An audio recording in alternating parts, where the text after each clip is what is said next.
Hey, what is up, YouTube? It is Black Sabbath week. We're going to get straight into it. A couple of different things for this series of videos that are upcoming. I'm not going to stop any of these videos. I'm just going to listen through each song in its entirety. I normally do stop videos to try and give my feedback. I'm not going to do that. It's just going to be a critical listen for the first time on each song on the self-titled debut Black Sabbath album. I am so excited. If you've watched previous Black Sabbath reactions on this channel, you would have noticed that I was completely shocked and just surprised with everything with regards to this group. It was a group I missed. I had preconceptions about the group beforehand. When I listened to that first one, Hand of Doom, I was completely blown away. Ended up doing a drum cover and then carried on with War Pigs. Also did a drum cover of that you'll find on my channel, and a couple of others as well. But I don't believe I've checked out any songs from the first album yet. And it just so happens that the first song on the album is available on Drumeo. So I'm going to play that opening title track off the album, and I'm going to follow along with the drum transcription. And you, as a subscriber of my channel, also could do that. You got access to a free 30-day trial with Drumeo. Link in the description of this video and in the pinned comment. So yeah, if you do want this kind of amazing access to note-for-note transcriptions, go and get it. And also, of course, if you do enjoy the channel, please consider subscribing. And I will also roll through some comments of yours from the previous Black Sabbath video that I did. With that said, let's check out Black Sabbath from the 1970 release by Black Sabbath. It's track 1, and I don't think I've been this excited about a video for quite a while. So let's check this out. I've got lyrics here as well. Awesome.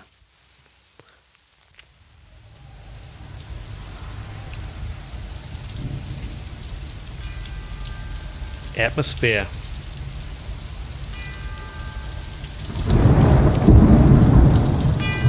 Real horror vibe, obviously, here on the intro.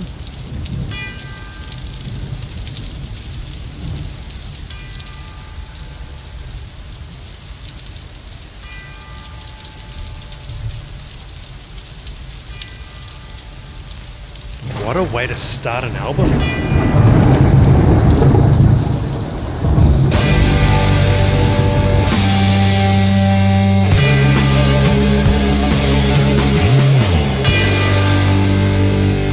Halftime group. Look at that left foot. Come back to that at the end.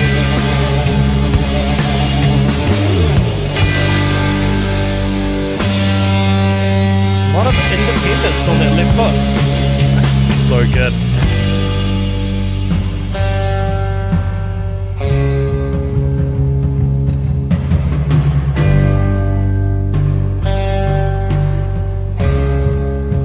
Tom use. What is this that stands before me?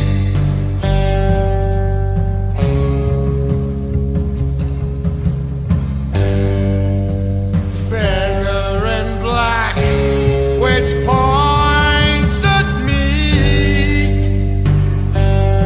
Figure in black that points at me? Not paying attention to these lyrics. I need to. Turn around quick and start to run.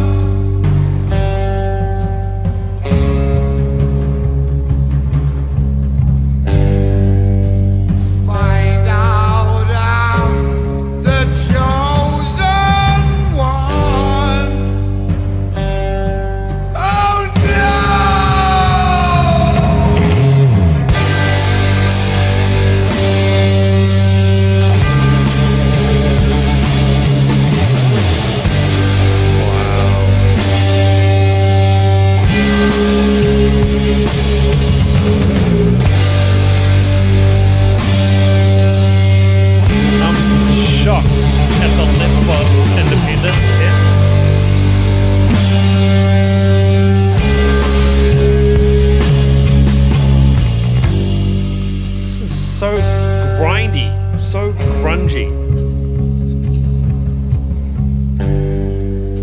and the use of dynamics. The Bill Ward's taking the drums right down here. Crescendo there. Big black shape with eyes of fire.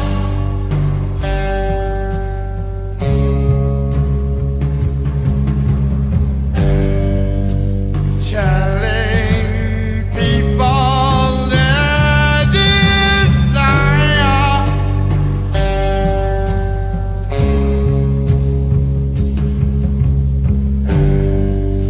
Satan sitting there, he's smiling. Marking the time with really solid quarters on the hi-hat all throughout this verse. Watches those flames get higher and And then higher. the syncopations on the toms.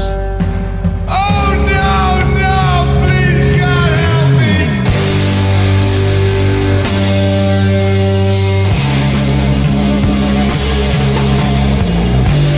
It's a killer groove.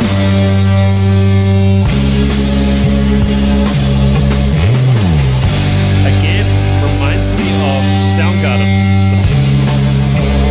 If Black Sabbath were playing like this, Soundgarden for me.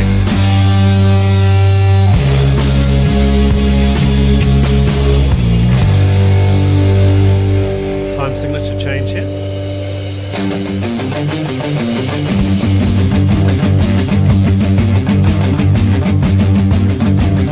Tragedy in my friend. This sounds like a different song.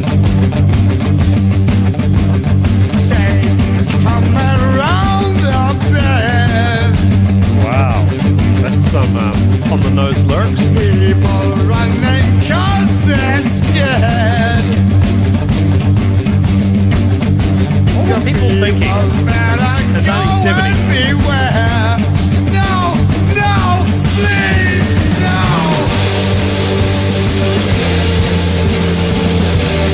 Bit of a Nick Chalorando here. That's a fast one hand right better.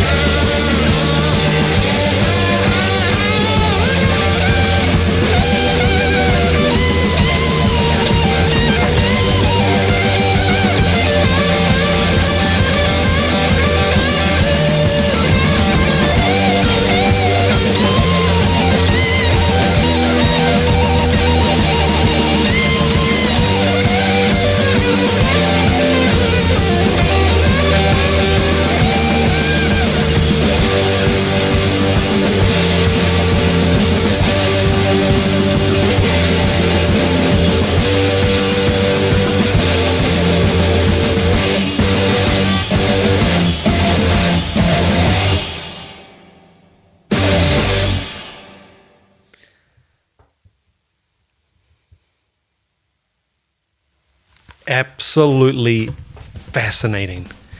And it's taken me obviously quite a long time to go back and start listening to these album takes, the studio takes of these songs. I listened to the live versions of I listened to the studio of Planet Caravan. It was the live versions of War Pigs, Hand of Doom, and the other one, which Symptom of the Universe. I can't remember which the name of that song.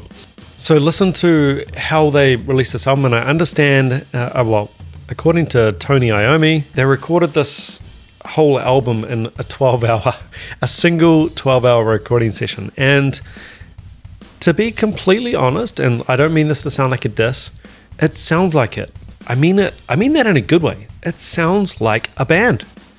It sounds like a bunch of guys in a studio who have had a lot of mileage. You can hear it with stuff like at the end where they did the dun da da da dun da da da dun fermata da da da dun, and they didn't quite hit that end bit. I'm gonna have another listen to that end bit. I feel like they didn't quite nail it in what we would consider like a studio take today. For me, I love this because it's real. It's not copy and paste and everything's put on the grid. It provides re-listenability. I'm just going to listen to the end. I felt like they didn't all hit it like bang on.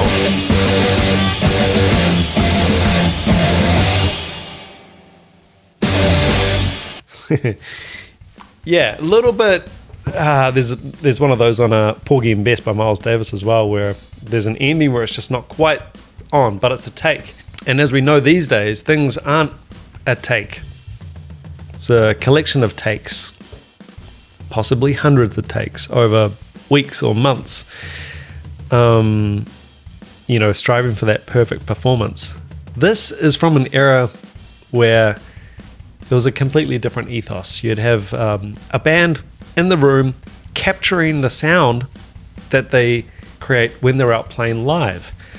And I'm not saying the ends messy to diss Black Sabbath, and I'm not saying this to diss modern bands who are, for all intents and purposes, perfect, especially on a recording. I'm not dissing anyone. I'm just saying it's different. And it's just so refreshing to hear this. There's a term that we use in jazz called comping. Or I guess you could think of it like accompanying, or comping in jazz. And you'll see it. You'll see a jazz drummer. They'll chatter on the snare drum while the sax is while the sax is soloing, or the trumpet, or guitar or piano. Whoever's soloing, the other people accompany that soloist. And I feel like that's Bill Ward. That is Bill Ward. He is an accompanist. He is expert at comping. And you can see it here in the parts that he's laying down. At the start of the song, we have this 9-bar slow bell, ominous warning of what's about to happen kind of intro, which I love, with the rain and the bell, the chimes, or whatever it is. Then we get into this really slow halftime beat, as you can see with the snare on the 3 of each bar, which indicates it's a halftime feel. And then we get into this tom thing that I can only describe as comping. It's not a beat. It's not a consistent beat. I mean, what do we got on this first bar here? When he goes to this tom part. Crash, bum, bum, bum. Then we get more connective tissue, more rhythm and syncopation in the next bar. Dun, da, da, da, da, da, da, da, da, boom, da, da. Then we get... So it's a little bit call and response. So you could say this first bar here of this tom thing, this tom groove, but it's not even a groove, it's comping. And then we get the response with there's like a question, which is minimalist. And then we get the answer, which is quite a lot of rhythmic material. Question again. Boom, boom, boom, boom, boom. Answer. Dum, da, da, dum, da, da, da, da, da, da. And he keeps doing it. Next, start of the verse, next bar. Boom, boom, boom, boom. Answer, he gets into this thing which he often reverts back to like a swing groove. He will shift effortlessly between swing and straight. Bill Ward, I've noticed he really does that quite a lot. Same thing again in this next bar. Boom, boom, boom. Then we get the answer, which is more rhythmically dense. Dun, da, da, dun. Da, da, da, dun, dun. And it goes on and on. It's this beautiful dance back and forth. It's a call and response with himself. It's a call and response with the band. It's a call and response with Ozzy Osbourne on vocals. This is deep. This guy is a deep, deep player. He's not a basher, although, trust me, he can hit. I've seen that in the live videos. Dude can hit. He gets a really... I noticed live, he almost had like the Bonham, crisp Bonham sound, but there's more comping. There's more like jazz. I actually don't know how to describe his approach and his sound just yet, because it's so unique. I don't know if I've encountered a drummer with this kind of style, it's a little bit like, if I compare it to, because I feel like this is very grunge. I feel like Black Sabbath must have been a massive influence on the grunge movement. Sean Kinney, Alice in Chains. I feel like this is closest to him of any of the, but then again, Matt Cameron's very percussion-y, compy style as well. But I'm going to say Sean Kinney for the closest of the drummers that I know, that I can think of in the rock world, that are close to this. It's a great start. It's a 10 out of 10 for me.